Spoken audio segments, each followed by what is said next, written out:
आज आपण साबुदाणा पापड कसे बनवायचे हे पाहणार आहेत। बऱ्याच जणांनी कमेंट केलेलं आहे 1 किलो साबुदाण्यासाठी किती पाणी घालायचं। तर मी आज 1 किलो साबुदाण्यासाठी किती पाणी घालायचं त्याचं एकदम बरोबर प्रमाण सांगणार आहे। पापड बनवण्यासाठी मी रात्रीच 1 किलो साबुदाणा भिजत घातलेला। साबुदाणा अगोदर चांगला धुवून घ्यायचा आणि त्याच्यानंतर त्याच्यामध्ये पाणी घालायचं। साबुदाणा बुडून अर्धा इंच वरती येईल इतपत पाणी घालायचं आणि झाकण ठेवून रात्रभर साबुदाणा भिजवून घ्यायचा। तर हे पहा मी रात्रभर साबुदाणा भिजवून घेतलेला आहे आणि मस्त भिजलेला आहे। 1 किलो साबुदाण्यासाठी किती पाणी घालायचं ते एकदम बरोबर प्रमाण मी तुम्हाला दाखवणार आहे। आपण जरी 1 किलो साबुदाणा आणला तरी अगोदर साबुदाणा कशाने तरी मोजून घ्यायचा, एखाद्या पातेल्याने किंवा मोठ्या वाटीने, आणि त्यानंतरच साबुदाणा भिजत घालायचा। साबुदाणा अगोदर मोजून घेतल्यामुळे आपल्याला त्याच्यामध्ये पाणी घालायला अंदाज येतो आणि त्यामुळे पापडसुद्धा छान होते, तर कधीच पापड बिघडत नाहीत। तर हे पहा मी ह्या पातेल्याने 2 पातेले साबुदाणा भिजत घातलेला आणि आता ह्याच पातेल्याने आपल्याला त्याच्यामध्ये पाणी घालायचं आहे। तुम्ही 2-3 किलो साबुदाण्याचे पापड जरी बनवले तरीसुद्धा अगोदर एखाद्या भांड्याने साबुदाणा मोजून घ्यायचा आणि त्यानंतरच भिजत घालायचा। तर इथं मी गॅसवर एक मोठं पातेलं ठेवलेलं आणि त्याच्यामध्ये मी ज्या पातेल्याने साबुदाणा मोजून घेतलेला त्याच पातेल्याने 7 पातेले पाणी गरम करायला ठेवलेले।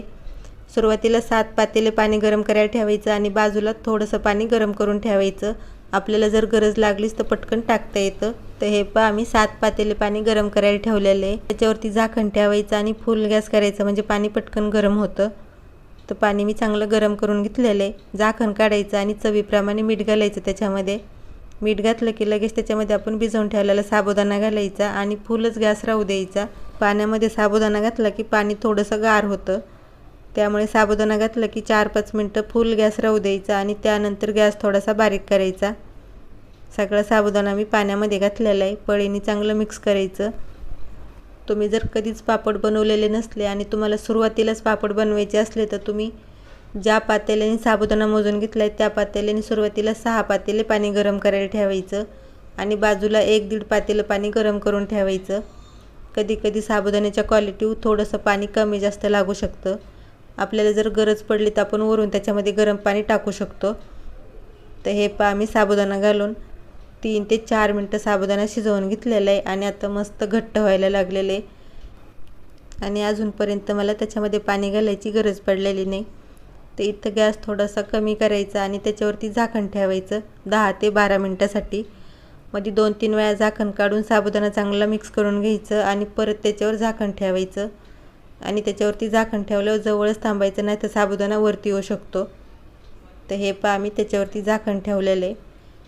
10 ते 12 मिनटं आपण त्याच्यावर झाकण ठेवूया आणि मध्ये 2-3 वेळा साबुदाणा चांगला हलवून घ्यायचा, म्हणजे पातेल्याच्या बुडाला साबुदाणा चिटकणार नाही। तर हे पहा आम्ही 10 मिनटं त्याच्यावरती झाकण ठेवलेलं।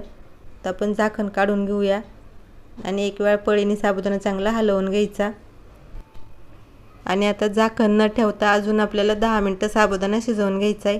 1 किलो साबुदाणा असेल तर 20 ते 25 मिनटं साबुदाणा चांगला शिजवून घ्यायचा। साबुदाणा चांगला शिजला नाही तर पापड वाळल्याच्या नंतर सगळे तुटते, त्यामुळे 20 ते 25 मिनटं साबुदाणा चांगला शिजवून घ्यायचा। 1 किलो साबुदाणा असेल तर 20 ते 25 मिनटं शिजण्यासाठी लागतं आणि कमी असेल तर थोडासा वेळ कमी लागेल। तर हे पहा आम्ही परत 10 मिनटं साबुदाणा चांगला शिजवून घेतलेला आहे आणि मस्त मिश्रण झालेलं आहे। आपल्याला अगदी पाहिजे तसं घट्ट झालेलं नाही आणि पातळ नाही। तर बरोबर 7 पातेले पाणी घातलेलं आहे मी, परत त्याच्यामध्ये पाणी घातलं नाही।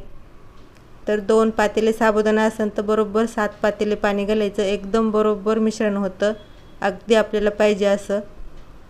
तर मस्त मिश्रण आपण शिजवून घेतलेलं आहे। तर लगेच ह्याचे आपण पापड बनवून घेऊया। पापड बनवण्यासाठी इथं मी प्लास्टिक टाकलेलं आहे आणि त्याच्यावरती सगळे पापड मी बनवून घेते। तुम्हाला किती लहान मोठे पापड बनवायचे त्याप्रमाणे तुम्ही बनवून घ्या। तर हे पहा इथं मी सगळे पापड बनवून घेतलेले आहेत। तर हे पापड आपल्याला तर 2 ते 3 दिवस उन्हामध्ये चांगले वाळून घ्यायचे आहेत। पापड उन्हामध्ये चांगले वाळून घेतल्यामुळे भरपूर दिवस टिकतात, बिलकुल खराब होत नाहीत। अगदी 2 वर्ष पापड जरी राहिले तरीसुद्धा खराब होत नाहीत। तर हे पहा इथं मी 2 दिवस पापड चांगले वाळून घेतलेले आहेत आणि मस्त कडक पापड वाळलेले आहेत आणि किती छान पापड तयार झालेत पहा, खूप मस्त झालेले आहेत पातळ। तर थोडेसे पापड तुम्हाला मी तळून दाखवते किती छान फुगतात। पापड तळण्यासाठी मी अगोदरच तेल गरम करायला ठेवलेलं। तेल गरम झालं की त्याच्यामध्ये पापड सोडायचा आणि हे तेलात पापड सोडला कीच किती छान फुगलेलं आहे आणि खूप मस्त झालेलं आहे तर खुसखुशीत. हे पापड बनवायचे सुद्धा खूप सोपे आहेत. 2 पातेले साबुदाणा असेल तर त्याच्यासाठी बरोबर 7 पातेले पाणी घालायचं. खूप मस्त पापड तयार होतात. तुम्हाला जरी जास्त पापड बनवायचे असले, अगदी 2-3 किलोचे जरी बनवायचे असले तरीसुद्धा अगोदर एखाद्या पातेल्याने किंवा वाटीने साबुदाणा मोजून घ्यायचा आणि त्यानंतरच भिजत घालायचा. साबुदाणा आपण मोजून घेतल्यामुळे त्याच्यामध्ये आपल्याला पाणी घालायला अंदाज येतो. तर हे इथं मी थोडेसे पापड तळून घेतलेले आहेत आणि किती छान फुगलेत खूप मस्त फुगलेले आहेत आणि खुसखुशीतसुद्धा झालेले आहेत. तुम्हाला मी एक पापड तोडून दाखवते किती खुसखुशीत झालेत.